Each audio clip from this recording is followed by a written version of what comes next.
because without them, really opening their heart and minds to me, we wouldn't have been able to accomplish what we did. I know it's really early, and it's probably even too early to be able to tell, but do you see that kind of openness from these guys on this roster to learn from you and to see what you have to say? It's not easy. It seems like they've gone through new secondary coaches every year, and so for another one to come in and be able to mold them, what do you see out of those guys so far? Right. Well, they initially do their homework to kind of see what type of coach is coming in as far as from a success standpoint. So I get that. But, the thing for me that's made my transition easier as far as different jobs and even coming in here is, I'm going to give them my everything. I'm going to pour my heart. There is no motives. There is no agendas. I'm going to love them. I'm going to tell them I love them. I'm going to be right there in the foxhole with them. And, I'm looking to take this journey with them. And we're looking to do this together. And that's the cool thing. It's about the relationships, and that's why I coach. I don't coach for the fame and all. I coach because I want to pour into young men's lives and see them live out their dreams in the greatest team sport there is. Coach, the success that you had at Cincinnati as a team, what you guys accomplished as a team, getting to the college football playoff, working with guys that played at a really high level, how did that make you a better coach over these last 12 months? Well, it didn't take very long when I got the job there right before COVID hit. It was the culture. Those guys, the work ethic, the belief, the togetherness.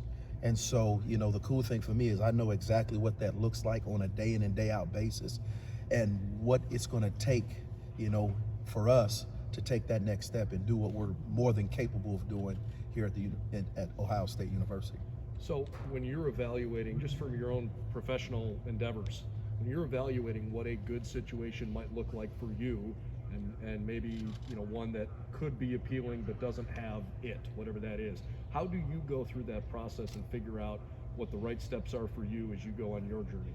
Well, I got a boss at home called my wife, so it starts there. But there's no place like the Ohio State University, and it's the best job in the country. And I'd be lying to you to tell you that I saw this on the radar, because I didn't. And when Coach Day, reached out to Coach Fickle and wanted to reference, me coming up here, I'm blessed. And I know the expectations, and I know what's expected. I want to coach at the highest level. I want to be able to coach and win national championships. And I want to see young men be able to live out their dreams at the highest level. And so, when the opportunity afforded itself and my big boss at home was on board, I took it and ran with it. I apologize if you've already been asked this, but when you had a chance to first meet with Coach Day, what struck you about him that made you feel like, even just beyond, the tradition or the expectations with coaching here, what struck you about him as the kind of guy that you wanted to link up with? Easy to talk to, very down to earth. There was great chemistry right off the bat, and it wasn't awkward. It was real, and that's all I ask. I'm gonna give him everything, but to work for a man that, you just feel at home, you feel comfortable with, great chemistry, great communication, and he knows exactly what he wants and what it's supposed to look like. It made the transition extremely easy. In those conversations with Coach Day, what did he communicate with you about what he wants to see change on the back end for this team this year? Just to us to maximize our ability back there, and he wanted the best, and we've got great players here, great players. And so, he identified that something needed to have a change, and, he made the decision, and I was fortunate enough to get a phone call and come up, and, it was a fit, relationships wise, it's got to be a fit. Not only just on the field, but can those young men have a great relationship with you and you get the very best out of them? And, he made the decision that I was the right fit and the right choice. Gary, you talked about how this program kind of speaks for itself, but did you have any conversations with Coach Fick before you came here about what to expect, some warning labels or anything like that? Not really warning label. I've been doing this for a long time, and the expectations. And for me, I've never ran away from expectations. I'm the ultimate competitor. We always talk about, is the player a competitor? Well, coaches are competitors too. And for me to have the ability to coach here and, coach at the highest level and coach big games, and the expectation here is to win national championships. Well, I'm not afraid of that, and that takes a lot of hard work, commitment, discipline, and dedication, but I'm willing to get in the foxhole with those young men. And, in reference to Coach Fick, he was great. I can't reiterate that enough. He was great about the whole situation. He understood, and, he wished me the best, and obviously didn't want me to leave, but at the same point in time, he understood.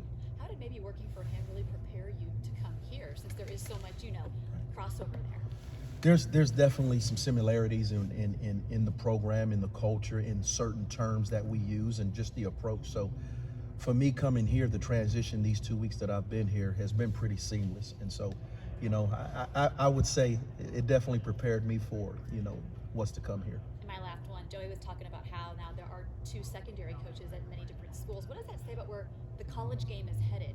That is seen as 2 separate positions that you really have to hone in on to have a good secondary. Well, I just think that to specialize in the drills, to specialize in the techniques, the fundamentals, the certain coverages that we'll run, I think if you're asking one guy to do it by himself, we're going to miss the mark on some things. And so I think for, Coach Knowles and Coach Day to truly identify and recognize that, we need 2 guys back there. But I think the key to that is to have the chemistry, the communication, and we're all in this thing together, I think that's extremely critical into having a really, really good secondary. Perry, as far as splitting those 2 roles up, just to follow up, will you guys meet safeties all together, corners all together, or do you meet as a whole DB unit? How does that typically work? Without speaking out of turn, you do have to meet separate at times, but at the same point in time, you do have to meet together.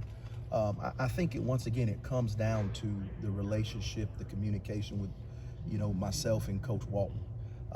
And we're going to be like this. We're going to be on the same wavelength. So what he's saying, I'm saying. What I'm saying, he's saying. And so I think that's the most important thing. You don't always have to meet with each other as far as a group, but I think both coaches have to be on the same wavelength, have to be reading from the same sheet of music. But I think there is a definite advantage to meeting at times together and then also meeting separate. And that's something we'll address in the next few days. How hard is it to not have preconceived notions about players that you've watched on TV, or you have to come in here and everyone kind of starts over, right? You're starting over, the players are starting over. How hard is it to not have a thought about someone? Hey, I watched this kid on TV, I saw this, I wasn't that impressed, or I liked the way this kid did that. Is it something that you have to consciously try to absolve from your mind when you get in here? No, you just got to come in with an open mind and really mean that. Sometimes there's a reason why you saw what you saw on tape, and until you're around a young man day in and day out to understand the habits, the work ethic, what was he asked to do, what was he not asked to do, how was he in the film room. So there's so many variables that I think if you do come into this situation with a preconceived notion, you're going to miss the mark. And so when I say it's wide open, they have a clean sheet, clean slate, I really mean that.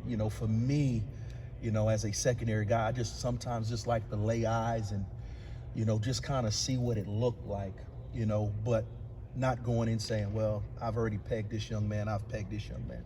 We've got outstanding players here. And I've had an opportunity to sit down and meet with each one of them individually, and I'm excited. They're excited, and I know I got to earn their trust, and that's fine. I'm willing to do that, but I'm excited about the group that I'll be coaching. Did you have a relationship with any of the players just on the recruiting trail at all? Any of these guys before you got here? Jalen, Johnson, he's from Cincinnati, so he had came on campus a few times when I was at Cincinnati. The cool thing is me and Jackson's dad played together in college. Oh. And so it's a small world. I knew Jair Brown, coming out of Lakota West. So that quote, that old adage, it's a small world. I think that's very true. So yeah, I had an idea about certain guys, and they had knew about me. But for the most part, I'm learning these guys just like they're learning me. And for the most part, a lot of the bulk is coming back because they were playing so many young guys. So to the point of not having perceived notions, from what you had an opportunity to see on film, what did you like about, and what you maybe didn't like about what you saw from some of these guys who were all like Ronnie Hickman, Josh Proctor, and the short sample he gave you? I think once again, we got great players here. They're really, really good. They're locked in. They're hungry.